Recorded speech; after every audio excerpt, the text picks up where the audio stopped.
Guys ये देख के आपको पता चलेगा कि ये कौन सी कंपनी है। आप देख के बताओ ये कंपनी क्या करती है। फिश मील मैन्युफैक्चर करती है। जो भी फिश और फिश से रिलेटेड एक्टिविटीज होती है उसमें ही ये कंपनी काम करती है और ऐसी कंपनी शेयर मार्केट में है और बहुत अच्छी दिख रही है। मैं पहली बार इस तरह की कंपनी को डिस्कस कर रहा हूँ जो कि 100 करोड़ की भी नहीं है। ठीक है, इसका मार्केट कैप 100 करोड़ भी नहीं है, लेकिन इसकी सेल्स की कंसिस्टेंसी आप देखो। किसी भी टाइम आपको यहाँ पे थोड़ी सी कम हुई थी, बाकी उसके बाद देखो बड़ी बड़ी बढ़ गया बढ़ गया बढ़ गया बढ़ गया और क्या स्पीड में बढ़ रहा है। अब देखो हर दूसरे साल में डबल हो जा रहा है। ये यहाँ तो खतरनाक ही हो गया था, यहाँ तो डबल से भी ज़्यादा हो गया, 4-5 गुना हो गया। तो इस स्पीड से ये सेल्स बढ़ा रहे हैं अपनी, और सिर्फ सेल्स ही नहीं बढ़ रही है, ये इनकी नेट प्रॉफिट देखिए क्या खतरनाक कंसिस्टेंसी से बढ़ रही है। इवन कोविड में गाइस कैसे ये कर रहे थे पता नहीं, कोविड में भी ये इतना बढ़ा है। देखिए कंसिस्टेंसी कितनी अच्छी है, हर साल ये 1 करोड़ एक्स्ट्रा ऐड कर लेते हैं इसमें। तो ये कौन सी कंपनी है? ये कंपनी है विस्तार अमार लिमिटेड और इसका प्राइस है 290 रुपीज। मार्केट कैप कितना है? 92.9 करोड़ ओनली, 100 करोड़ भी नहीं है। और इसको मैं डिस्कस इसलिए कर रहा हूँ क्योंकि ये मेरे मंथली लेवल के आसपास दिख रहा है मुझे भटकता हुआ,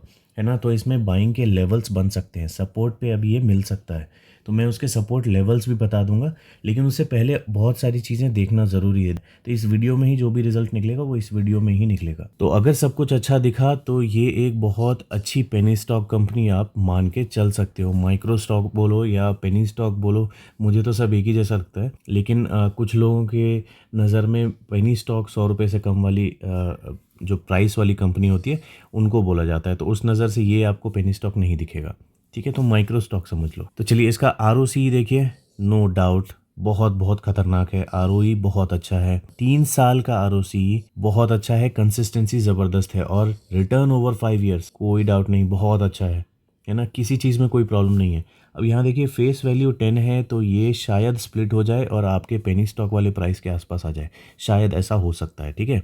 अब ये 2 हिस्सों में बांटते हैं 3 हिस्सों में बांटते हैं, वो इनकी मर्जी है, देखा जाएगा। इंडस्ट्री की पीई कितनी है? 33.1। उस हिसाब से इसकी स्टॉक की पीई बहुत सस्ती है, ठीक है। तो हर चीज़ पॉजिटिव दिख रही है। इवन प्रोमोटर्स की होल्डिंग देखो गाइस 65.6%।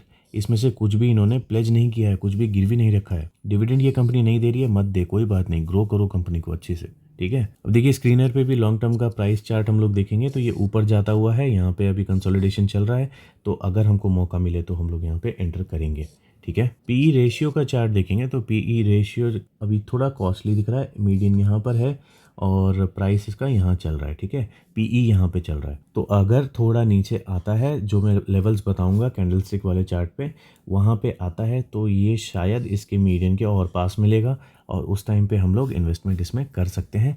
पहली एसआईपी, ठीक है, फर्स्ट एसआईपी हम लोग कर सकते हैं। हाँ ये चीज़ ज़रूरी है कि इसके रिजल्ट्स जो प्रॉफिट आते हैं वो इस तरह से ही आते रहें। प्रॉफिट ग्रोथ सीएजीआर देखने की ज़रूरत ही नहीं है, एक नंबर है। बैलेंस शीट में देखते हैं कुछ मालूम चलता है क्या। रिजर्व्स अगर आप चेक करेंगे तो रिजर्व्स इसके कंसिस्टेंसी के साथ हमेशा से बढ़ रहे हैं, ठीक है।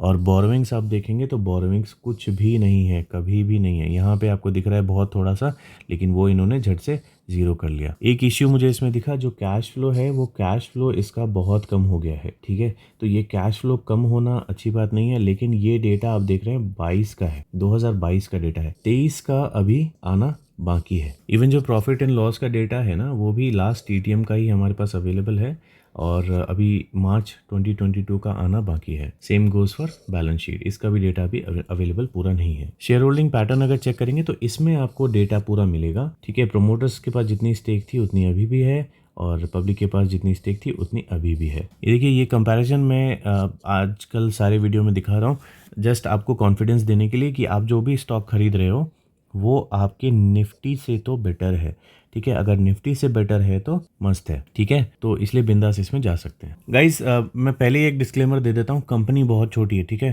कंपनी बहुत छोटी है, कभी भी कुछ भी हो सकता है। इतनी छोटी कंपनी को कोई भी खरीद सकता है, कोई भी कुछ भी कर सकता है। तो प्राइस भी इसका कोई बहुत ज़्यादा नहीं था, पहले बहुत छोटा सा प्राइस था। तो ऐसी कंपनी को ही ऑपरेटर वगैरह ऊपर लेके चले जाते हैं बहुत ईजिली। लेकिन प्रॉफिट्स जो इसने शो किए हैं वो हमको बस कॉन्फिडेंस देता है कि ये कंपनी शायद अच्छा रिजल्ट आगे भी देती रहे, ठीक है। तो जो भी इसमें इन्वेस्टमेंट करना चाह रहे हो वो सोच समझ के करना और ऐसी क्वांटिटी और ऐसा प्राइस लगाना जो आपको आगे आने वाले कई सालों तक ज़रूरत ना हो, ठीक है। ये थोड़ी रिस्की लग रही है मुझे, इतनी कम मार्केट कैप वाली कंपनी हमेशा ही रिस्की होती है, इसलिए बहुत सारे मोस्टली यूट्यूबर्स या जो भी आपको एडवाइज़र्स होंगे वो 100 करोड़ से कम मार्केट कैप वाली कंपनीज़ को सजेस्ट नहीं करेंगे। लेकिन बहुत सारे आप लोग ऐसे भी होंगे जो इस तरह की ही कंपनी ढूँढते हो, है ना? सस्ती कंपनी, बिल्कुल लोअर मार्केट कैप वाली कंपनी जिसमें बहुत पैसा बन जाए। तो देखो, अगर ये कंपनी चल गई ना, जैसे प्रॉफिट ये शो कर रही है वैसे ही प्रॉफिट अगर ये हर साल बढ़ाती हुई दिखा पाई तो ये कंपनी आपको बहुत पैसे कमा के दे सकती है। नो डाउट इसका बिजनेस कुछ ऐसा नहीं है जो कुछ तूफान मचा देगी। बिजनेस मछलियों का बिजनेस है, लेकिन हाँ ये भी मान के चलो कि पोल्ट्री वगैरह में आपको बहुत सारे सिचुएशंस देखने को मिलते हैं कभी कभी, है ना। फ्लू वगैरह आ जाता है, कुछ भी आ जाता है।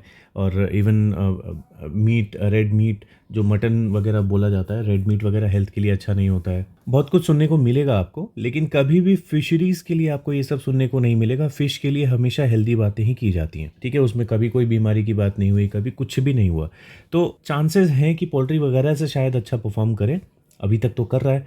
तो इसमें इन्वेस्टमेंट के लेवल्स कहाँ पे होंगे? देखिए, मैं इसमें 278 रुपीज़ के नीचे में इसमें फ़र्स्ट एसआईपी करूँगा, ठीक है। फ़र्स्ट एसआईपी करूँगा और अगली एसआईपी मैं इसके नीचे में तब करूँगा जब मुझे इसके आगे आने वाले रिजल्ट्स अच्छे दिखेंगे, कंटिन्यूअसली ऊपर जाते हुए दिखेंगे, ठीक है। अब ये 278 का लेवल कौन सा है? ये सिर्फ मई मंथ का लेवल है। मई मंथ में ही ये एक्टिव रहेगा, इसके बाद ये एक्टिव नहीं रहेगा। जून में इसके नए लेवल्स आएंगे, मैं वो जून में बता दूंगा। लेकिन अभी के टाइम पे अगर मई मंथ में 278 टच करता है तो 278 के नीचे ये जितना भी जाएगा मैं उसमें लोएस्ट पॉसिबल जो भी मेरी गेस होगी मैं उसमें फर्स्ट एसआईपी में अपनी कर दूंगा। इसके नीचे बहुत सारे लेवल्स बनते हैं। 266 का लेवल बनता है, 242 का लेवल बनता है ना। तो इतने सारे लेवल्स बनते हैं। आप कौन सा लेवल कंफर्टेबल आपको लग रहा है आप उसमें जा सकते हो। मैं 278 के नीचे जितना भी नीचे ये जाए मैं न्यूज़ वगैरह देखने की कोशिश करूँगा। बहुत ज़्यादा डिटेल इसके बारे में नहीं है, ये भी थोड़ा रिस्की लग रहा है।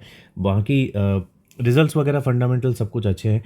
पूरे डिटेल्स अगर आ जाएँ तो वो भी हमारे डिसीजन में थोड़ा हेल्प हो जाएगा। तो ट्रैक करते रहो, कभी भी आपको कुछ नया इसमें दिखता है तो कमेंट सेक्शन में प्लीज़ लिख के बता देना, क्योंकि मैं भी इसमें इन्वेस्टमेंट करने वाला हूँ और हमारे जैसे बहुत सारे लोग करने वाले हैं। तो अगर कुछ गड़बड़ दिखती है तो कमेंट करके बता ज़रूर देना, ठीक है। चलिए मिलते हैं अगली वीडियो में।